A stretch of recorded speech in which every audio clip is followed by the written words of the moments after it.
welcome to this brand new spoiler review episode for Loki Season 2, Episode 5, here from the Geek Buddies! Hey!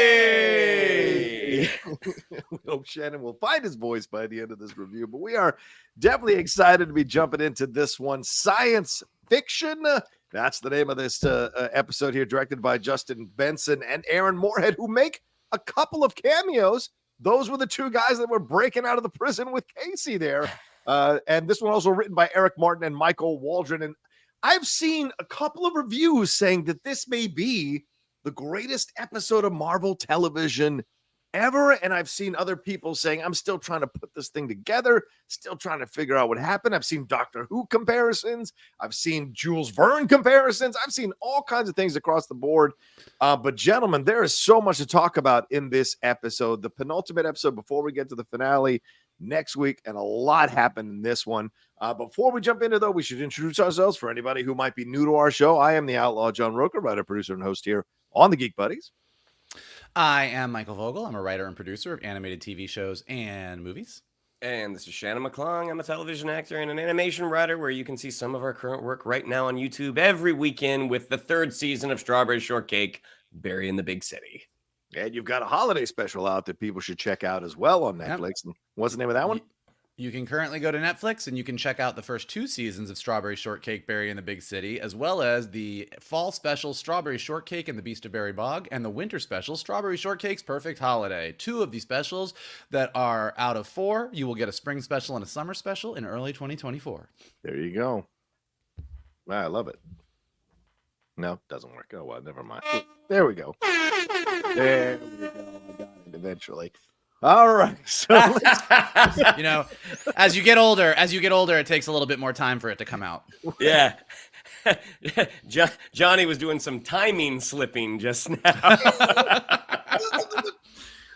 Yeah, speaking of time slipping, Shannon, great segue. What an episode we got here. You know, when we ended the last episode, Victor Timely turned into a bunch of spaghetti, and it looked like everyone was a goner.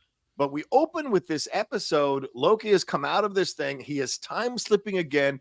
He goes into all the different places and the different the original source of the variants for each of these characters, from Mobius to Casey to B-15 to Sylvie, all of them going into the original stuff here, and comes out of it realizing and being broken down by Sylvie that the reason he wants to put the TVA back together is because he wants his friends back. And then we get a really brutal ending to this episode that shows us the ramifications of Sylvie's decision from all the way back at the end of season 1, her refusal to help, and her finally seeing that they do have to come together in some way to stop all this from happening. So an interesting, fascinating, fun, moving, touching, and way out there psychedelic type of episode that I thought was fascinating to watch. I've watched it a couple of times now. Michael, give us your overall thoughts on this episode here. I mean, is it the greatest episode of all of Marvel television? I don't know if it's the greatest, but it's a contender for it. It was a wild episode. So much to talk about. I mean, not only was it just an amazing episode of television, but in the bigger picture of what Loki is all about thematically, I think there's a lot to talk about. What it means for the Marvel Cinematic Universe, there's a lot to talk about. But even beyond that, just a exploration of science versus fiction, which is kind of boils down to like what really makes the universe work, what's really important, and what it means to be a god. It was like the philosophy of this episode was so great that I don't quite know where to begin, but I will go ahead and just throw out there right now that, like, in the sense of the Ouroboros of this season, it now looks like I'm pretty confident in saying that it was Loki who created the TVA in the first place, and we will watch Loki create the TVA. We will watch He Who Remains take over the I think where we're going to end up is that Loki brought everybody into the TVA and they all came by choice. And then at some point, Kang comes in and wipes their memories several times. And then Loki from Avengers Endgame gets taken to the TVA, brought into the TVA, tries to destroy the TVA, finds He Who Remains, comes back to the TVA, goes through an entire purpose that destroys the TVA so that Loki can then be the one who actually is the one who built the TVA in the first place. So I think that's where we're setting things up. But we will see. Holy shit. Okay. Shannon, your thoughts overall. I mean, Michael jumping the gun to the end part of the review. Yeah, sorry. I just had to get it out there. I just had to get it out there because we're gonna keep talking about it as you go into each of these stores, and it'll be like, and then if you notice this, and then if you notice this. So I figured let's just jump to the end at this one and just kind of put that out there right away. Fair enough. Put that flag in the ground. Shannon, your thoughts overall on this episode, science fiction here from Loki season 2? Yeah, I don't know if I'm ready to give it the crown of best episode of Marvel television ever, but it is definitely top 5, 100%. Like this was just so much fun. It's the type of episode that stuff's happening, like the Alcatraz breakout, that I'm going to my computer, I'm going to my phone, being like, was it this year? Was it those guys? Holy shit, yes it was. Now I got to make some notes. And what's happening? No, I got to rewind it now. What's OB talking about? Wait a minute, that set looks really familiar. And you know what? I'm not going to take a notes. I just got to watch. So, but it good was for you. How fun that must be that you don't take notes while you're watching it. And then I watched it again and started to take notes. I'm like, you know what? Nope. You just need to watch and pay attention. No, it was a lot of fun. And again, some really wonderful acting moments between Sophia Di Martino, Tom Hiddleston, and HUY QUAN. You know, the bookstore scene, just freaking heartbreaking. But yeah, I mean, knowing since the gun has already been jumped, that was my thought as well. I'm like, are they breaking the loop here? Or does Kang come in and does Loki ultimately lose again? Because that is a Loki's destiny. Next week's episode should be very, very exciting. That's for sure. That's for sure. Yeah, I got to say, I thoroughly loved this episode because it challenged me mentally, right? I'm watching this, following along, because on the surface, pretty simple episode. This guy wants to figure out what's going on, gets time slipped into each of his friends' actual timelines, meets them for the first time in their minds, and in essence, kind of reacquaints himself with their essence, reacquaints himself with why he cares about them. And then at the end there realizes I can bring everybody together, and then realizes, well, wait, am I forcing them to do something they don't want to do? I'm going to let them go. No, we do have to be together. We do have to stop this from happening. And the final piece of the puzzle, which is this person that I have feelings for, shows up, and now we're all together. Let's go get this shit. That's on the surface, pretty cool episode. But all this stuff that's happening underneath the surface is what makes the episode so interesting and unique, and why Eric Martin really deserves a lot of recognition for the writing he has done in this series, and especially in this season, because this has been one of the most fantastic seasons and interesting and challenging seasons. And you can have like you could teach a class on this season that I think would be really interesting at a university or whatever, about how they're using the themes, as you mentioned, Mike, but also the concepts and how they're bringing this all about, but still retaining the, for lack of a better term, humanity at the center of this. And I think that's what's fascinating to watch in this season. All right, so I'm going to do my best here. I honestly just wanted to go into 2 sections, just go, look, this happened, and then this happened. Let's discuss it. But let's just see if I can break this thing down consistently, and then we'll have a conversation. All right, as I said, Loki opens his eyes as we start the episode. He's the only one in the TVA. He walks around. He begins time slipping, which I imagine is probably happening because of his exposure to what happened at the end of the episode with the temporal loom. And we hear a voiceover saying that this is TVA code 1229 on the intercom.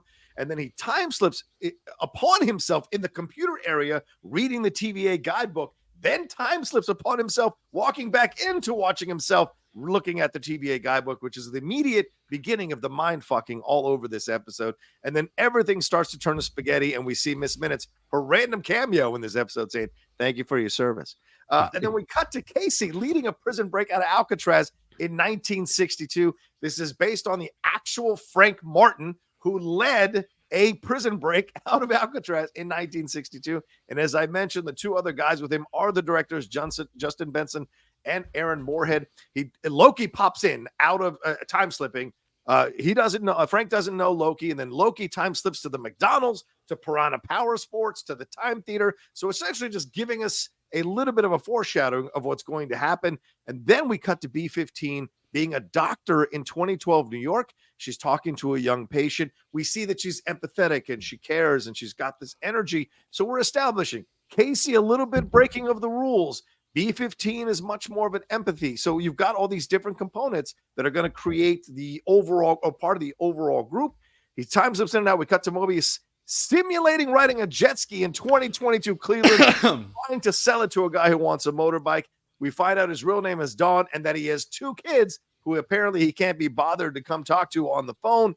And then Loki time slips into Piranha Power Sports and meets Mobius, which is, I think, we'll stop there. We'll stop there. So, Michael, what did you think about how they were doing this? What were your thoughts as the time slipping was happening? And as he was meeting Frank and B15 and Dawn here in their separate storylines? Well, my first thought was when everything in the TVA started turning into spaghetti, I was like, I don't want to hear anybody else tell me that Victor Timely is down for the count because he got spaghettied, because in this episode, absolutely everything is spaghetti. So everything is on the table. But I think the most important thing, so they did raise a question that I realized hasn't ever fully been answered, and I hope it gets answered, which is, why is Loki time slipping and not Sophie? Sylvie. Like Sylvie, sorry. Sylvie, right. Brain fart. Why is Sophie, actress, Sylvie. Okay, got it.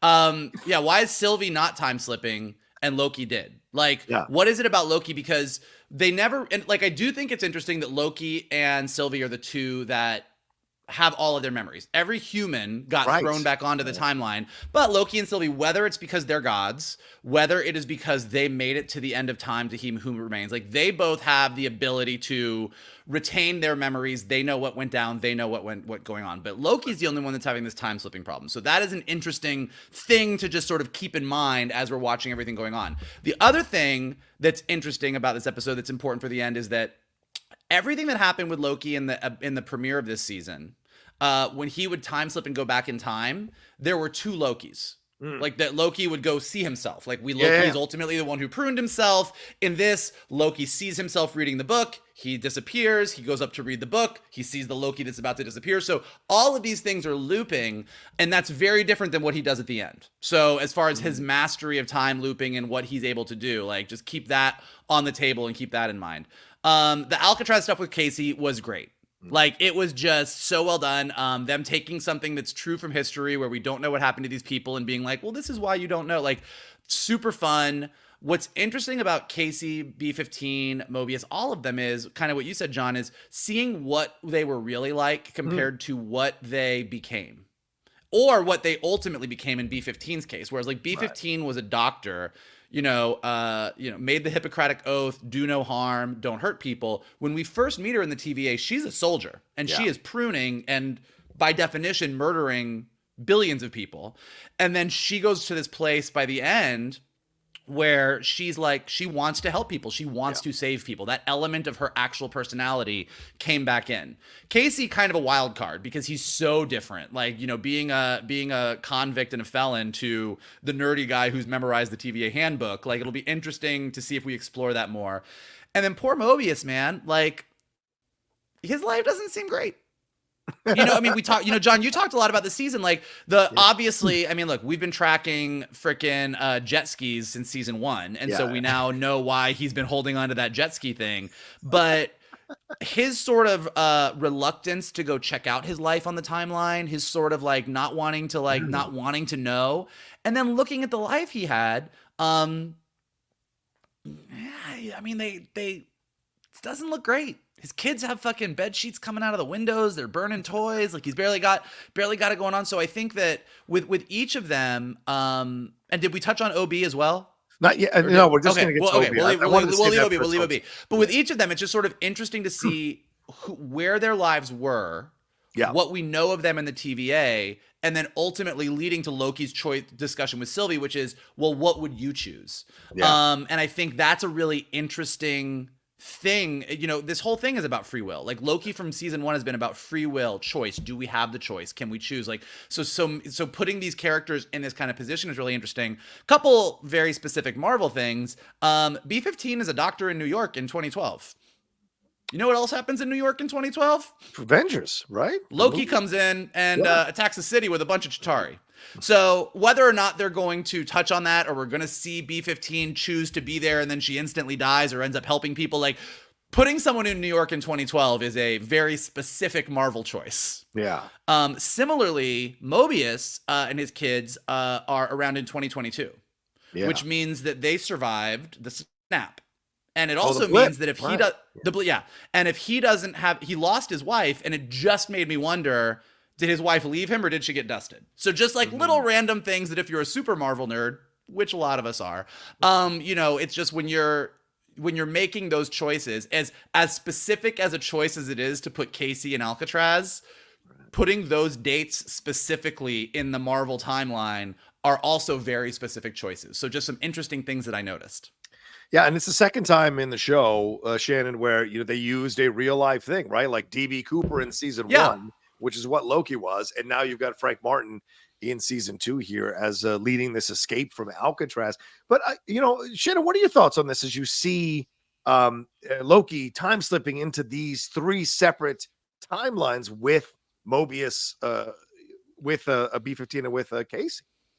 Well, I mean, the Frank Martin thing I thought was interesting because that it's a branch timeline. And so we know factually, like, that escape attempt did happen. What we don't know is whether or not they survived. Like, that's the actual case. It's like there's no conclusive evidence that they made it to land or that they drowned. They never found bodies, but they never found them on land either. Right. So the fact that that is a branch timeline, I'm like, oh, okay, that's interesting. The way that Loki is kind of walking around that sort of empty TVA as the alarms and the sirens are still going off, it's like, okay, did he time slip right before the loom, that kind of aftershock of the loom happened? Because what I took from it is those people that he was there with, they're dead, like they're gone. And the ones that he is then being pulled into, which we find out later from OB, it's like, no, you are actively doing this, but you don't know how to control it yet. When you think back to how he was time slipping at the beginning of the season, that he realized he was in the past. Suddenly he got, it's like subconsciously he's like, I need to be later. And so he goes later, but he goes too far. You see like him starting to understand, like, all right, this is what I can do. Like I caught the 2012 New York thing, which I thought like, oh, that's fun. I did not think about 2022 and the fact that Don's wife may have been dusted, and why he's kind of letting his sons run wild is because they have just experienced the greatest tragedy in the history of this earth. And he's like, yeah, you know what, if you want to throw bed sheets out the window, sure. You know what, I'm gonna get you a puppy, we'll discuss about the snake. I mean, someone figuring out what is going on. I think Tom Hiddleston just did such a wonderful job. I mean, really great scene. Eugene Cordero getting to play this different color than what we know as Casey. And even though like WUNMI MOSAKA, I feel like we have seen her play this sort of nurturing type before, the way that we are introduced to B-15 is she is a ball buster. She's a hard ass. And this season we've started to see that more nurturing side of her. And then you see where that came from. It was because she was a doctor. This is, as we're talking about it, I'm like, oh, is this the best episode of Marvel? I mean, maybe. But yeah, everything together just really, really great. And Owen Wilson, I mean, I love that after his kind of personal issues that happened probably about 10 years ago, that Owen Wilson is getting a shot with a role like this, because he's just so incredibly charming and so much fun to watch. Yeah, I agree. And what I think also when you're looking at this situation is this is the foundational pieces of all of these characters, right? Like you said, the empathy from B-15, but Casey seems to really enjoy being a criminal.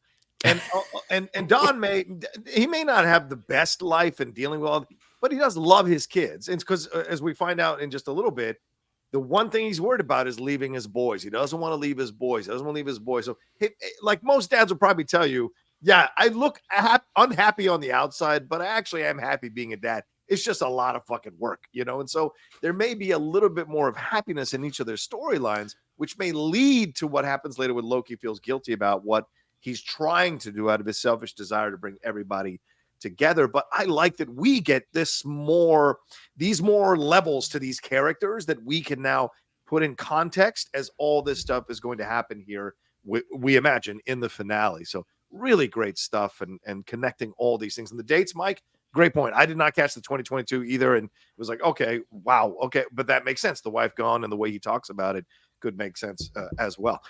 Let's let's move on, because I don't want to do a break yet. Let's move on to Pasadena, 1994, Pasadena, California. AG Doug, that's his name. Doug is checking out the Zartan contingent. For those of you who are, his name's Data. By the way, the Zartan contingent was first spotted in the credit sequence of Loki season 2, episode 1. So go back and watch those end credits. It is in there. And Zartan might be a reference to a G.I. Joe villain, who was a master of disguise. And the Zartans are a race of shapeshifters from Marvel Comics that also reference a little bit of Loki's power set. So shout out to Screen Rant for those Easter eggs there. We appreciate it. But he is trying to put his own he's trying to buy his own sci-fi book and put his own sci-fi books in this bookstore to sell, but he gets caught. He heads home to an old building that looks a lot like somebody's factory there, OB's office rather, and Loki time slips in to see him. And he is not overwhelmed by this or overall shocked by this. And they discuss his ability to time slip back to before the temporal loom exploded. Obi says he needs to learn to control his time slipping. He's pulling a Miyagi on him to make a connection. Obi says it's not random and that he is time slipping to people who he wants to communicate with. He asks him why he's doing this, and Obi counsels him to use the why to control his time slipping, which I think will come up later with Sylvie.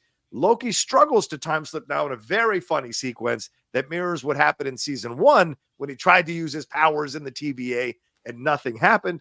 And Loki wants to know how to get science to help him get to a place that doesn't exist. Obi says that it may be that he just doesn't know where to look for it, and that they need to get everybody together to collect their temporal aura and get the coordinates to that place. And he says, if only I could create something that would help you do that.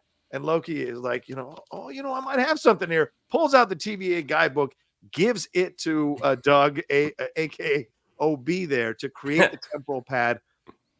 And then Loki time slips to see Mobius parenting his frisky boys. Loki talks to him about the TVA again, and Mobius tries to sell him one of his jet skis. Loki tries to tell him that his name is Mobius and that he's in the TVA. And just when Mobius is getting scared of this guy who's come to his home and is telling him all this stuff, and he might hit him, Obi shows up using a time door and a makeshift temp pad that he has been building apparently for 18 months. And it's cost him his marriage and his job. And Mobius has a hard time believing Loki until he shows him that he can come back at a time before he leaves, so he loses no time with his sons. And he finally convinces him by saying his boys might not be safe if he doesn't help him, and that's Mobius. So Shannon, a lot with OB, a lot with Mobius. It's really moving and touching and interesting, but with OB, a lot more of the exploration of the science and the why of all of this. What are your thoughts over these scenes here that we got in this section of the show? So love this introduction of Doug. Yes, there is something that KiwiCon plays vulnerability very, very well and very, very dynamically. As you see that second bookstore employee come around the corner, and it's just like, you again? Like, no, we talked about this. And, like, don't put your sci-fi on our shelves. Oh, it's an underappreciated genre. It's like, yeah, well, they don't buy it here. There is something, like, they just filmed him so well. There's something about a discouraged individual carrying too much shit and then dropping it. That is so, as an audience member, your heart just goes out to them. And it reminded me, when I was in elementary school, my mom worked at the library. And I think when I was in first grade, loving Transformers, I wrote my own Transformers book. And I'm like, Mom, will you put this in the library? And she went, I absolutely will. She showed me, she put a little sleeve for like the card where you would get the stamp. And then the librarian told me, her boss told me, she's like, a couple people have checked that out. It wasn't until a few years ago that I'm like, wait a minute, they didn't really, you guys just stamped it? Kids weren't checking that out for years. I believed this. My life is a lie. Yeah. But the visual representation of someone who has too much to handle and them dropping it, it's just like, oh, that was done really, really well. Yeah, as soon as he walks into his workshop, it's like, this looks really familiar. And from a filmmaking and a writing standpoint, the way that they did this was smart because, we've had Loki basically explain what's going on to Mobius. Yeah. And before he gets the chance to explain, they pre-lap the dialogue to the next section so they can skip over that. So you don't have to hear all that again. And because the reaction is so different, how Obi's so accepting of what he's being told, it just works really, really well. It saves you a lot of space on the page. And knowing that he is a nuclear physicist, like that's his day job to support his writing habit. And like he does nuclear physics to support wanting to be this fiction writer. The moment where he pulls out the one, he's like, let me see if I have another copy. And there's literally a stack of these books. So funny. The touchstone of him pulling out the TVA handbook. Again, I was like, all right, yeah, that is the thing that's connecting it all. But the moment where he says, so I did write a bestseller. It's like, yeah. Sort of. Comedically, this is where Tom Hiddleston is really, really good because in this moment, that is very clearly a joke. It's very easy as a performer to punch that joke and maybe take out some of the laughter because you're asking for the laughter. Tom Hiddleston's awkwardness on his face, and he doesn't blink the entire time. Yeah, kind of. I mean, the reaction is just so. I mean, that's something that a comedic performer who knows how to pull on the reins, that's something that they do, and it's just really, really well done. But yeah, we get the explanation from OB that yes, you are consciously going to these places. You just have to figure out how and why, and then that sets up for what we're going to find out later. So yes, very well done. What about the Mobius stuff? Your thoughts on the Mobius stuff as well? Man, again, Owen Wilson, so good. I don't know if I've ever seen a more pathetic sight than him, white knuckling a tire iron, getting ready to take a swing at somebody. But yeah, again, just thrilled that Owen Wilson has a role like this and that he's being appreciated again. Yeah, for sure. All right, Mike, your thoughts on the OB scenes here with Loki and also the stuff with Mobius at the end there of this section? I'll tell you, I did something really funny. After watching this episode, I went back and I popped on like a random scene from the beginning of Indiana Jones and the Temple of Doom just to look at little 10-year-old Ke Huy Quan. And like we've had actors that we've grown up with. We've had actors that were on like Nickelodeon, whatever, and we've seen them grow up, and some of them we've seen them go down really bad paths, whatever. Something about Ke Huy Quan, his story of he was in these two movies that for a lot of us are just like these seminal movies of our childhood. And he was so, he just, in both of those movies, he was a standout. And then he just kind of went away. And to have him come back now as an adult and to have him come back and be so good, but still so much the same guy that we watched when we were kids, there's just something so magic about his story. And it just makes me so happy that we get to see so much of him right now. And because he is so good. Shannon's right. He plays this vulnerability so well. He's got this great comic timing. He's such a specific and unique presence in anything that he does. So yes, the whole opening, getting to know that he is sort of this really failed science fiction writer. You're just like, man, and that he's the guy who ultimately writes the TVA handbook. You're like, this is perfect. Like, this is just, it's the perfect origin story. When Loki, when he goes back to his sort of lab base hangout, whatever, you look at it and you're like, yeah, this is absolutely the guy who designed the TVA because this is his office. I mean, like they, from an art direction standpoint, they did such a good job of making it exactly the same, but not quite. Right.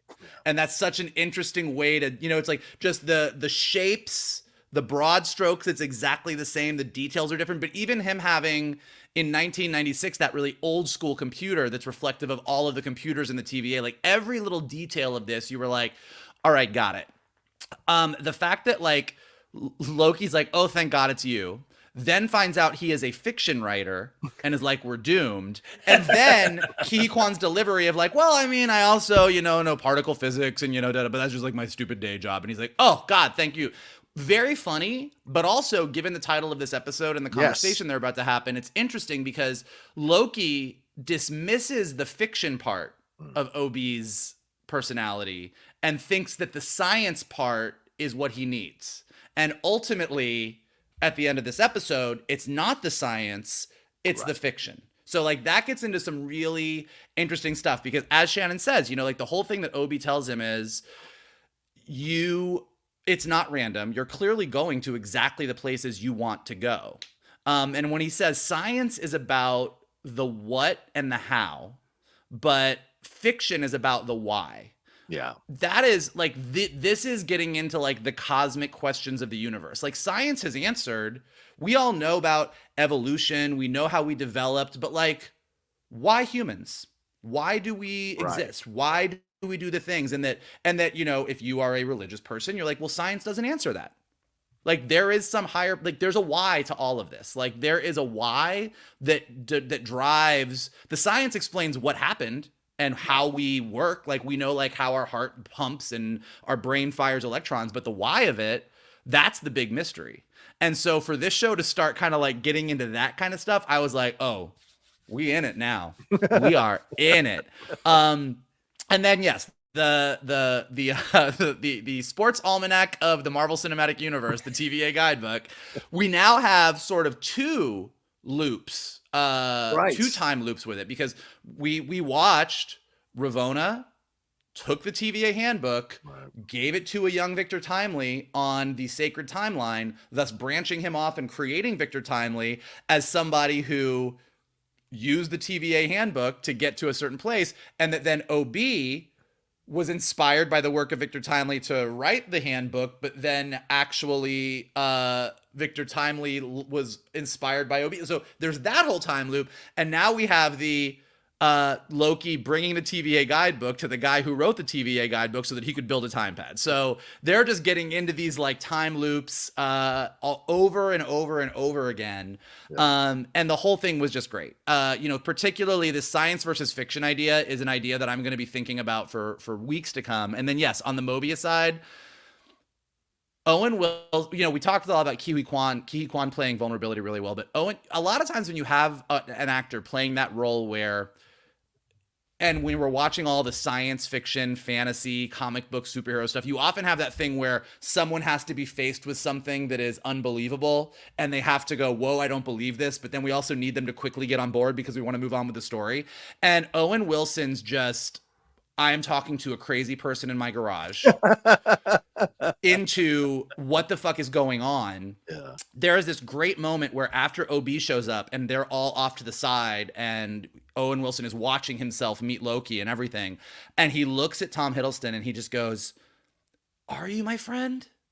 And it's just so honest. Yeah. And then Tom Hiddleston is like, "Yes." And like, because their kind of bromance is one of the things that really makes this show work. Like just having this moment happen, it was just really, really, really lovely. So just great work all around, great writing all around. And just, again, you didn't have to, like they could have just done everything that they did and just been very, oh, look, OB's here, he's going to build a thing. But throwing in this science versus fiction idea is just, to me, that's the cherry on top that puts this episode a mile above so much other genre television that tackles these ideas. Yeah. One of the things I've always complained about, and you guys know this because we've done the reviews together, is sometimes Marvel brings up a particular topic or makes a particular issue the foundation of their show, but they don't really explore it as deeply as they need to.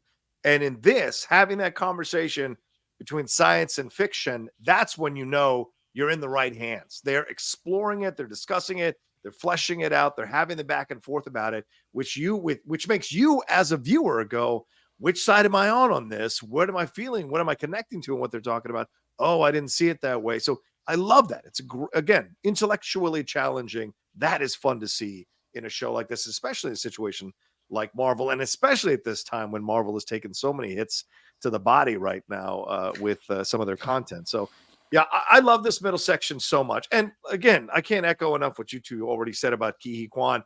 Just the natural, you want to love this guy energy that he has. You can't create that. That has to be naturally from the person, and that comes through in the performances. And you see that with him. But then he has much more power in this version of his life than he does as OB. OB, he knows everything. People come to him for answers, and he does this stuff. This is him counseling Loki, which he has not done. Him guiding Loki, him questioning Loki, him having him have the conversation about why, not the what and the where, but why and the who, all of which is what Loki comes to answer, the who. But this all is so fascinating to see them have the back and forth, and making him a downtrodden science fiction writer who is, oh, by the way, supremely fucking intelligent, I think is a nice way to kind of play these levels with this character and create the character to make him even more interesting and charming for the audience. And then we get to the Mobius stuff. And I love that because, again, their chemistry as actors is fantastic. And the natural progression of this and seeing the exasperation of Mobius as he's trying to get his son not to burn shit and negotiating, as you mentioned, Shannon. But then when he's having the back and forth with Loki, rather, and having the concern about his sons, that gives you so much more. And then the casualness of Obi walking through the temp pad and, I lost my wife and my job, but this is real. So you see clearly like where everybody's motivation is and what everybody's why is and who is. But we don't have Loki's yet, which we're getting to, which we'll get to after the break here. But this is just great stuff. So let's take a quick break and we'll jump into the last section of the episode here right after this.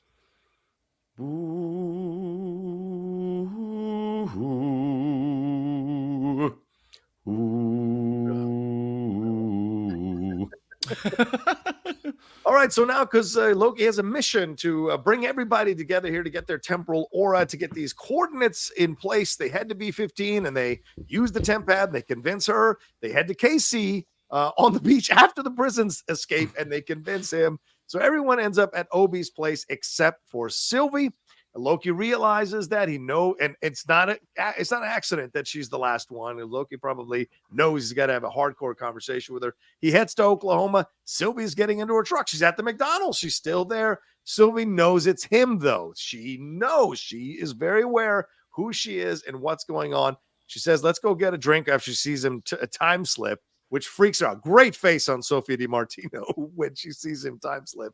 As they're at the bar, we see the Zaniac video game, which Marvel immediately start creating. And then Loki and Sylvie discuss their responsibility to the He Who Remains situation. She wants to know what Loki wants, and she breaks him down eventually. And he reveals in a very wonderful acting moment from Tom Hiddleston that he just wants his friends back, and he doesn't want to be alone. This is the fucker that 11 years ago attacked New York, and here he is emotionally, and I mean that in the date of the movies, the emotion that comes out of him missing his friends is so moving. So he says his friends are back in their own timelines where they belong, and you've got to just accept that. And Loki then asks, well, without them, where do I belong? And I'm sure he's not the only person on the planet who has wondered, if I lose certain people, where do I belong? Where do I fit now without them in my life? I love you too. Oh, you know what? So he says we're writing our own stories and tells Loki to go write his. We cut back to Obi's place. Casey angles to use the temp pad to break into things because he loves being a criminal. As Mobius tries to sell B-15 a jet ski, they're all just going to be who they are. Loki comes back and says they all need to go home, that he's taken them out of their timelines. He apologizes and go. And taking her advice, Sylvie's advice, basically. And then we cut to Sylvie walking into a record store, and Lyle is there, gives her a record to listen to because she's had a rough day. And it is Sweet Nothing from the Velvet Underground. The Velvet Underground, a great group. And as she's listening, everything starts to turn to spaghetti. And as Lyle runs to save Sylvie, he turns into spaghetti, and she realizes what this means, uses her temp pad to escape. Back at Obi's place, Loki's trying to convince them all to go, but then Sylvie shows up and says all the branches are dying.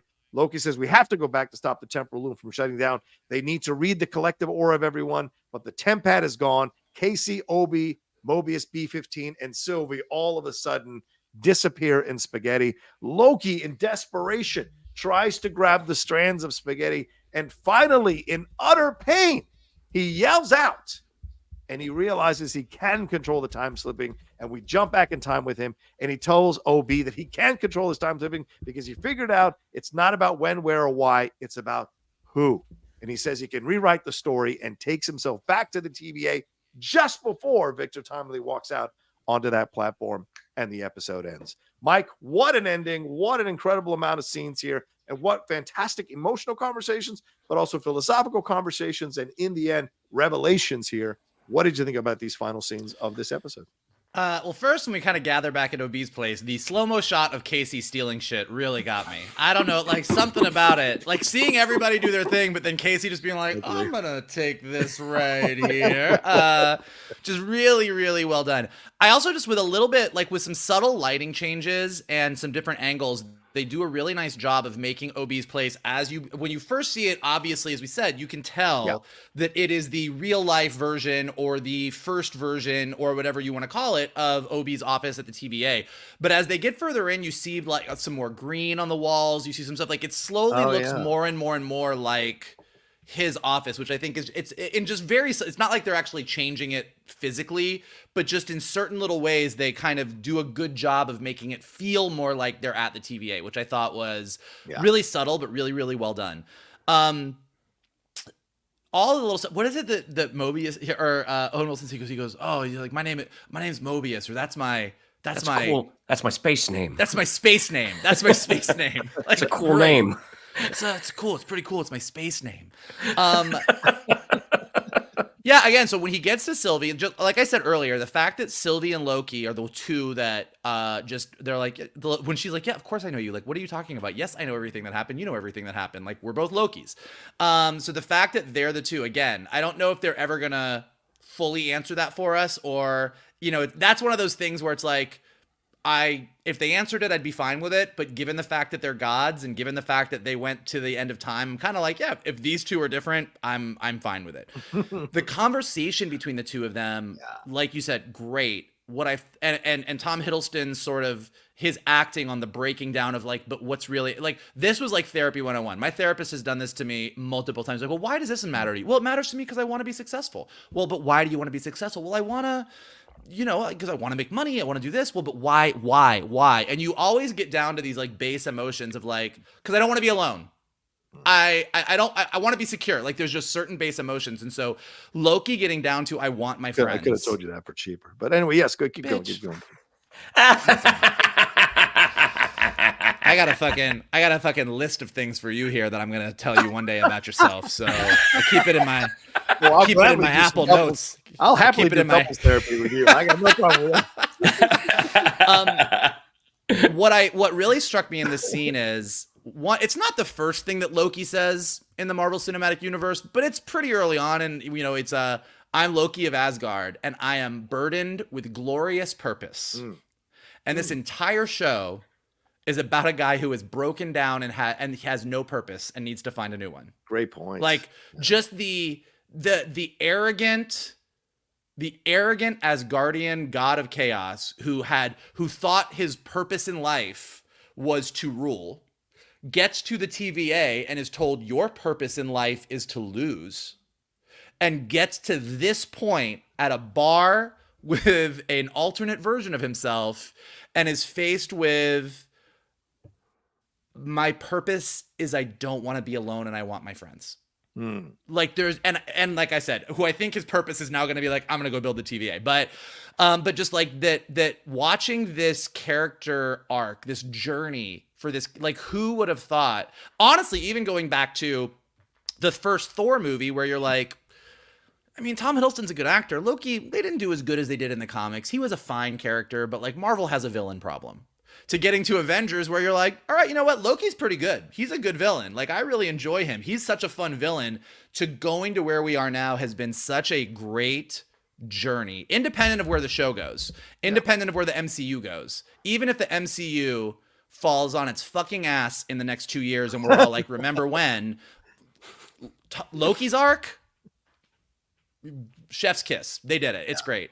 And then him getting back and just kind of being rudderless. Like, he has no purpose. There is no glorious purpose for this guy anymore. Like, he's like, my friends don't, I'm being selfish. I don't get to be with my friends. They should all go live their lives. Maybe Sylvie's right. Like, that's kind of where he's at. Then we see from Sylvie's perspective that this is not, you don't win this one. Like, everything is done. Like, there is no living peacefully on a timeline. That loom explodes and everything's spaghettis, and that's the end of it. So no, we do have to fix this. So then she shows up and he's like, all right, we got the band together. Now we can do this. And you just watch it all fall apart. Oh. A really important detail. And it's interesting. The whole joke of Casey stealing things and kind of asking questions about that temp pad. That temp pad disappears and Casey doesn't take it. Right. So who took the temp pad? Where is the temp pad? Does Loki take it? Does He Who Remains take it? Does Victor Timely take it? Like that, it is such a clear, like they all like the temp pad's gone and they're all like Casey and he's like, I didn't take it. And Loki's like, look, you can steal whatever you want, but this is important. And he's like, I didn't take it. And then he gets spaghettied. So we kind of forget about the moment, but somebody took that temp pad. Yeah.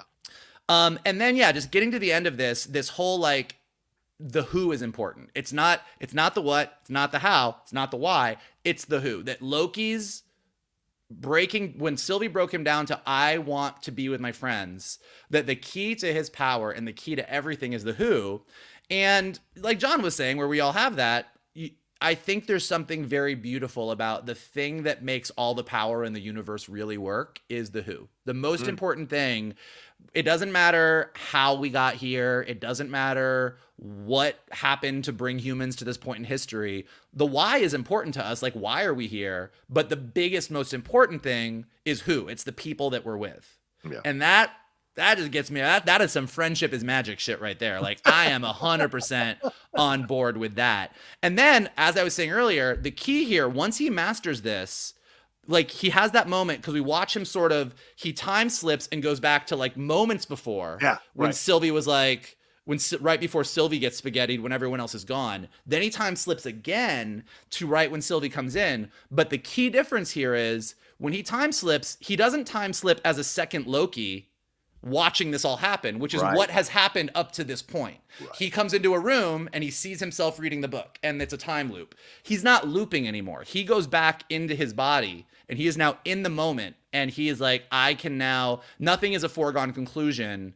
I am now in this moment with this knowledge. I can affect change. So once he knows that he's done that and has mastered it, we go back to the very last shot is him going back to exactly where he was at the end of last week's episode, right before the loom explodes. And if you watch the trailer for the last couple episodes of Loki that they brought out a couple of weeks ago, you see a couple shots that make it clear a couple things that are going to happen, but I will leave that open-ended. I don't want to spoil anybody. Fair enough. I do want to give a little love to Kirsten Howard, who is a writer over at Den of Geek. I always love her reviews. She compared what happens to Loki in this season to turning him from the god of mischief, she says, into the god of stories is a key redemptive moment for the character in Al Ewing's Agent of Asgard run. So if you want to get a little more background on what may have influenced these particular choices story-wise by Eric Martin and the people involved in the production of this Loki season, I gotta go read that. Everybody is talking about, like, every YouTube video, everyone's talking about Agent of Asgard, and I really do think that everyone's like, I'm really curious. I might go check it out today and read it because it really does seem like there's a lot there that seems to be the direction they're headed. That's true. Shannon, your thoughts on these final scenes here that we got to end this incredible episode of Loki season 2? Yeah, I mean, my presumption was that tin pad turned into spaghetti the way that the coffee mug in the record shop turned into spaghetti. How Lyle went to go pour that coffee and that mug was just gone. The idea that's true. Potentially, yeah, but I mean, the idea that potentially someone took it. I mean, I think that's fun to speculate on. I mean, because again, even though I think Vogel's the one who was banging this drum the hardest, that Victor Timely might be might be a true huckster and really be pulling a fast one on everybody. I do like the idea that somehow Victor Timely got in there and took that Tim pad somehow, even though I think, yeah. But yeah, I mean, Vogel pretty much checked all the boxes and then checked him again. But I just want to point out just the smaller rolled actors in this episode, and I think that's another reason why this season has been so good. One, I think his name is Jason Pennycook. He's the guy that played Lyle. You know, the amounts when you only have 5 lines, something like that, you know, your purpose, glorious purpose, as a guest performer is to not stick out. Like, you're supposed to get on the train, be able to hop off the train. And it's like, you don't want to stand out, but in his not standing out, he really stood out in such a good way. Like the way the quick back and forth that he had with Sylvie, the moment that he realizes the cup's gone and suddenly reality is starting to disintegrate behind him, and that look of panic on his face. And he is most likely doing that shot. I don't think it was a volume shot. It was probably a blue screen shot, but he's doing that surrounded by nothing. I just thought the guest actors across the board this season have been really stellar.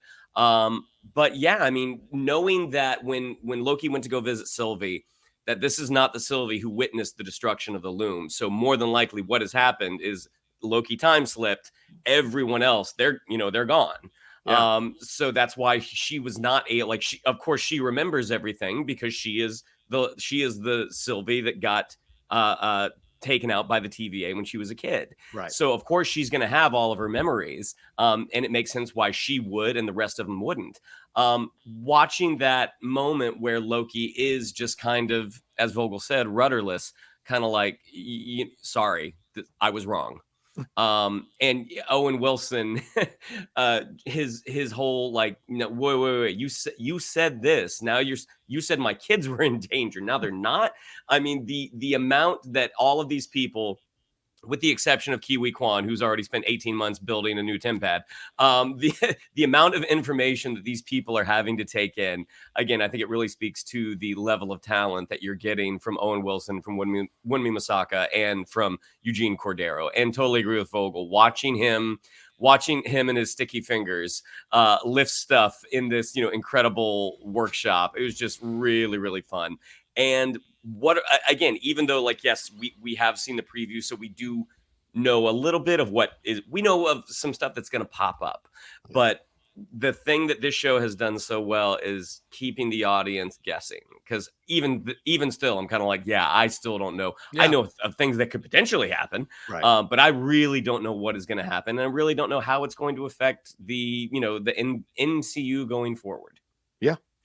Yeah, I think it's great for you to point out these actors, Shannon, Jason Pennycook, as you mentioned. This guy's been nominated for an Olivier Award for his work in Britain as an actor. Isaac Bauman, who's the dirt bike guy at the beginning that Mobius is trying to convince, he's the cinematographer of the episode. He did 4 of the episodes as a cinematographer in this. So it's fascinating. And Eric Colvin, who plays the bartender serving them the bourbon, he's also the steakhouse waiter in Moon Knight in that episode. I think it's the second episode when they're out there having at the dinner. So just using the same people, but also bringing in these really established, fantastic actors, and then using people from the tech crew to come and do fun little moments, I think is adds a realism and a fun to this, the show that you really enjoy.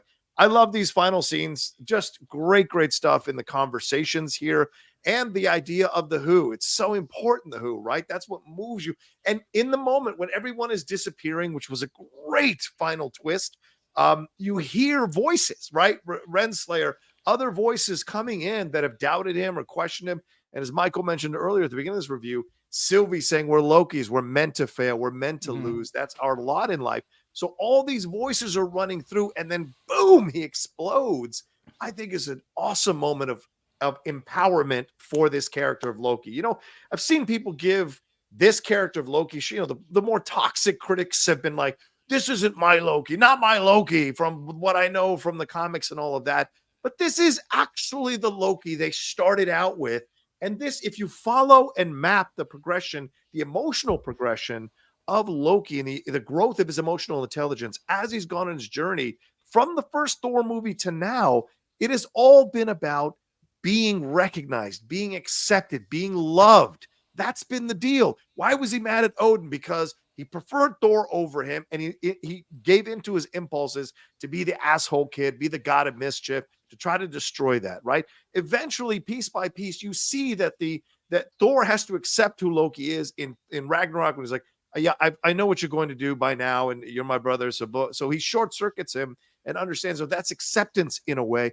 The interactions they have in Thor Dark World after the death of Frigga, the real connection they developed there. And then as he's gone on through this whole journey in the first 2 seasons of Loki, you've seen him grow emotionally as a person, because at the end of the day, it's about the who is not only about who you want to live for, it's also about living for yourself. And you've got to know who you are in order to live for yourself, as well as living for other people and enjoying your life with other people. So I love all of that coursing through this in the journey of this Loki. So that Loki is the same Loki we're getting now. He's just grown. And so you may have an issue with the way they've done the Loki, but I have loved this Loki, and it has fit in the MCU perfectly. All right. Any final words here before we wrap up, gentlemen? A couple. I have a couple final words. Okay. Shocker, All right, I know. fine. Knock yourself out. One, I do find it really interesting that what we're watching, one of the ultimate time loops in mythology is Ragnarok. Like right. Ragnarok has to be destroyed so that it can all be rebuilt. Like there is an entire loop that Loki as a god is sort of a key part of. So watching a thing where it looks like the TVA sort of needs to be destroyed so the TVA can be built, and having Loki be at the center of all that, I just find as a interesting similarity. And then look, as I was saying before, I saw somebody point this out on Twitter. They had 2 images. That walkway to the loom looks an awful lot like the Bifrost in the Thor movies. And that there are certain elements of the TVA that feel very Asgardian, as well as certain elements of the TVA that look like a 1970s corporate office. But just kind of this whole idea of, as I'm watching it, I still think Victor Timely isn't just the well-meaning guy. I think that whether Victor Timely is really the guy behind all of it, or Victor Timely just recognized that he needed to do what he needed to do to make way for He Who Remains. Like, it really does look like, ultimately, even though I feel bad about this because I want Loki to go on this really positive character arc, in this sense, maybe what Loki is doing in an attempt to save everything ultimately does still pave the way for He Who Remains. That it does look like Loki is going to say to all of these people, hey, I'm giving you the choice. These people choose to come to the TVA, which he and Sylvie would agree on. They build this TVA to keep the timeline safe and keep everything from turning to spaghetti. Yeah. But in doing so, make an opening for He Who Remains, who's going to come in and pull it out from under Loki and turn it into what we see at the beginning, thus paving the way for the entire Council of Kangs, which He Who Remains will survive from, and make sure that he does everything so that Sylvie and Loki come to him, knowing that Sylvie is going to kill him and that Loki is going to go ultimately destroy the TVA and rebuild it to make way for him again. So it is it's a real big wrap your head around it, but it does feel like, to me, now next week I'm going to be like, well, fuck me, I was wrong. But for now, that is my theory. Whoa, whoa. Here I come. Oh, here I come. Oh. Perfect. I think it's Loki or Timely who took that tempad, and the other version of Loki coming in as he had, because he hadn't quite mastered time slipping by the time that TVA, that tempad is taken. So I wonder if he might be it, or Timely. Although Shannon, Shannon is right, and it just got spaghettied. But that's true. That's very possible as well. Yeah. All right, Shannon. Any final words? Are we good? Well, just one thing. Sure. When Loki goes into Piranha Sports and Mobius says, you were here a couple of days ago. That's one thing we haven't seen yet, is Loki going into the store. Like, he says that the first time he goes in and sees Dawn. Is that it? Or I thought it was like, like when he goes to see OB for the first time and he's like, oh yeah, like the other day, and I stayed a while, and he's like, no, you didn't. Like, is that really a, we're gonna see Loki show up earlier, or is that just Don's shtick? Oh yeah. Because it's a good Did salesman. you come in a few Right. days ago? I feel like you said you wanted a jet ski. You know what? Victor Timely took the Tim pad, and Loki came into the store beforehand. Great. There you go. I'll take it. I'll take it. I'll take it. All right, there you go. That's our breakdown of episode 5 here of Loki season 2, science fiction. Thank you all so much for hanging out with us, whether you're watching us or listening to us break it down. We hope we've illuminated you in some way or got you thinking about it more. But of course, we always love to hear from you all. Shannon, what do we have to tell them? Yeah, if you'd like to follow us on social media, on Twitter, it's at geek_buddies, on Instagram at _geek_buddies. If you'd like to follow me on social media, on Twitter, it's at Shannon_McClung, on Instagram at Shannon the Geek Buddy. If you'd like to follow Mr. Vogel, it is at MKToon. If you would like to follow Mr. Rocha, it is at The Rocha Says. Mikey? If you are interested in the what, the how, the why, or the who, we are here to cover all of it for you on the Geek Buddies. And here's what you can do for us. You can smash that like button below, subscribe to Johnny's Outlaw Nation page, check out all the amazing content he's got, leave your comments below.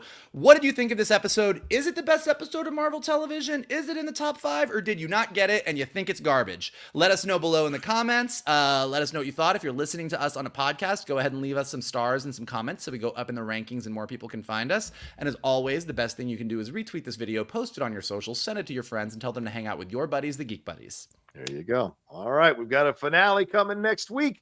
I don't know what our plans are to review. We'll probably do it live, but we'll let you know as we go along. But excited we are to see it for sure. And have a great weekend. And we'll talk to you next time with another brand new episode here of the Geek Buddies!